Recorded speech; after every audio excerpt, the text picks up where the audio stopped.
Hello friends, आप सभी का एग्जाम 291 में स्वागत है साथियों। चलिए आज का जो आपका सेट रहेगा वो रहेगा आपका 31 दिसंबर। कितना रहेगा साथियों? आपका 31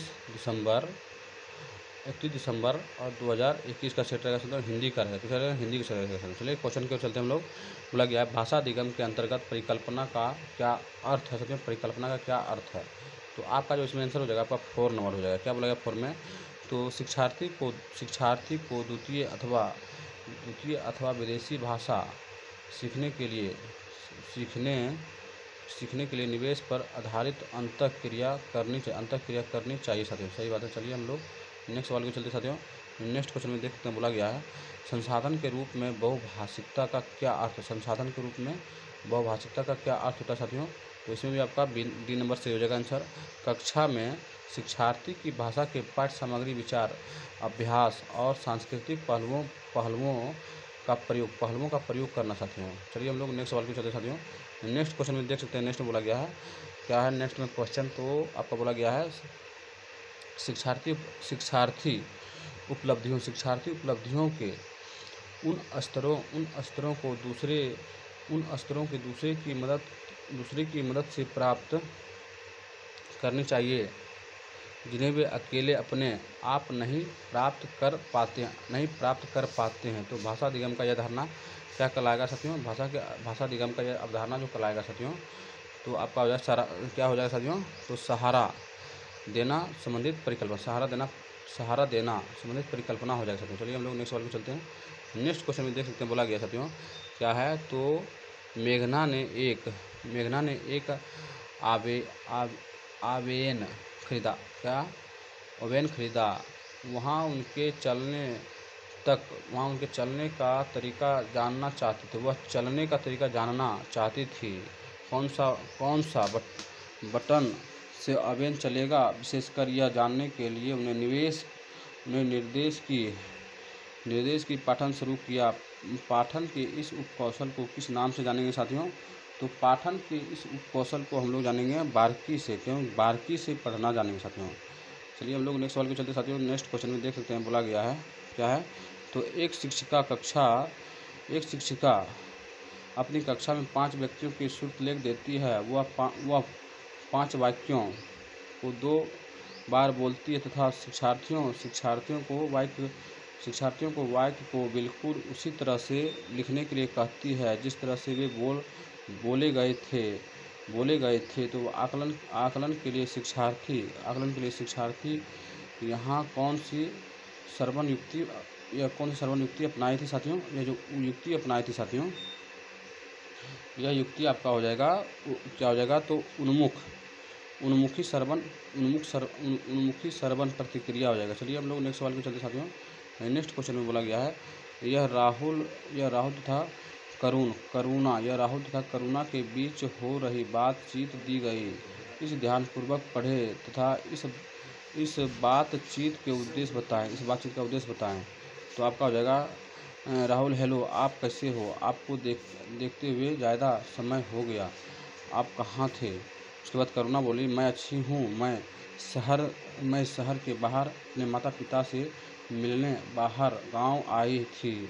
आप कैसे हो? आपके माता पिता कैसे हैं? तो इस तरह का जो उपदेश हो जाएगा साथियों, तो इस तरह का उपदेश आपका हो जाएगा अंतःक्रिया। क्या कहते हो?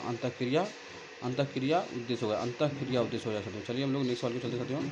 नेक्स्ट क्वेश्चन में देखिए क्या बोला गया है। नेक्स्ट में साथियों तो बोला गया है भाषा अधिगम के लिए आकृति उन्मुख भाषा निवेश का तात्पर्य क्या है साथियों? आकृति उन्मुख भाषा निवेश का तात्पर्य हो जाएगा आपका, तो इसमें जो हो जाएगा साथियों देख सकते हैं। तो उपचार शब्द भंडार तथा व्याकरण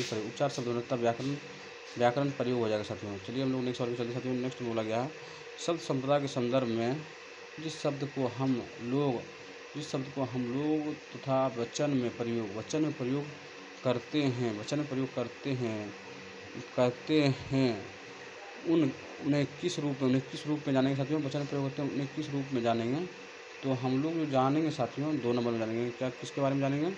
तो हम लोग जानेंगे उत्पादक शब्द संपदा के बारे में जानेंगे साथियों। चलिए हम लोग नेक्स्ट सवाल को चलते साथियों। नेक्स्ट क्वेश्चन में देखिए क्या बोला गया है।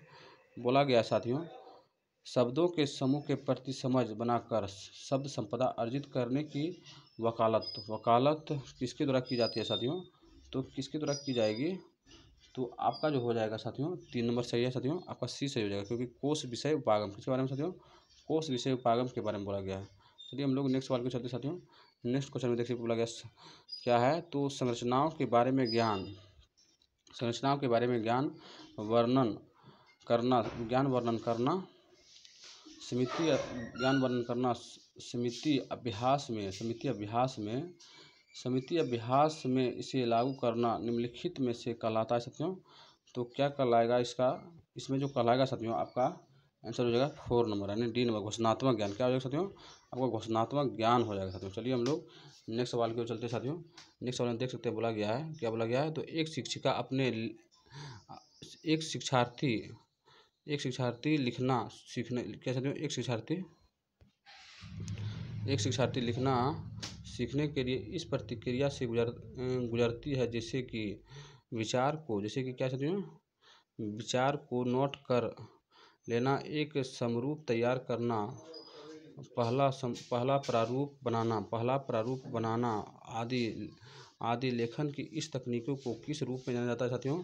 इस तकनीकों को जो जानेंगे साथियों हम लोग जानेंगे लेखन के लिए प्रतिक्रिया उपागम के बारे में। क्या किसके बारे में जानेंगे साथियों?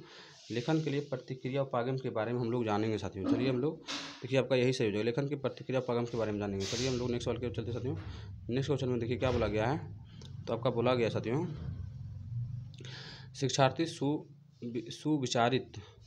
शिक्षार्थी सुविचारित संसाधनों के माध्यम से भाषा सीखते हैं, यह क्या कहलाता है साथियों? तो यह जो कहलाएगा आपका भाषा अधिगम कहलाएगा। क्या कहलाएगा? भाषा अधिगम कहलाएगा साथियों। चलिए हम लोग नेक्स्ट सवाल के चलते साथियों। नेक्स्ट में देखिए बोला गया सभी प्रकार के रचनात्मक आकलन को किस श्रेणी में रखा जाता है साथियों? सभी प्रकार के रचनात्मक आकलन को किस श्रेणी में रखा जाता है? तो आपका जो हो जाएगा इसमें डी नंबर से हो जाएगा सीखने की आकलन की श्रेणी में रखा जाएगा साथियों। चलिए साथियों देख सकते हैं आप लोग नेक्स्ट क्वेश्चन में बोला गया है एक शिक्षिका अपने घर से बहुत से खिलौने लेती है और अपने शिक्षार्थियों से भी अपने घर में वस्तुएं लाने के लिए कहती है तथा वह शिक्षण अधिगम में इसका प्रयोग करती है। इसे क्या कहते हैं साथियों? इसे जो कहेंगे हम लोग, इसको हम लोग कहते हैं साथियों वास्तविक वस्तुएं। क्या कहते हैं साथियों? इसको हम लोग वास्तविक वस्तुएं कहते हैं साथियों। चलिए और इस सेट का अंतिम सवाल है, क्या बोला गया? कक्षा 7 के शिक्षिका अपने शिक्षार्थियों के पास के किसी एक शहर घुमाने जाने की योजना बनाने के लिए कहती है और शिक्षार्थियों को अपनी योजना की शुरुआत बस के आरक्षण आदि से करती है। विद्यार्थी इस काम को 5-5 के समूह में करेगा। बाद में यह समूह भ्रमण योजना समझा सकती है। मतलब साझा करते हैं तथा अंतिम प्रारूप बनाते हैं। भाषा शिक्षण अधिगम में इस कार्य को क्या कहेंगे साथियों? भाषा शिक्षण अधिगम को इस कार्य को हम लोग क्या कहेंगे? तो इस कार्य को कहेंगे भाषा अधिगम के कार्य। क्या कहेंगे? तो भाषा अधिगम के कार्य कहेंगे साथियों, भाषा अधिगम के कार्य कहेंगे। चलिए आपका सेट समाप्त हो गया।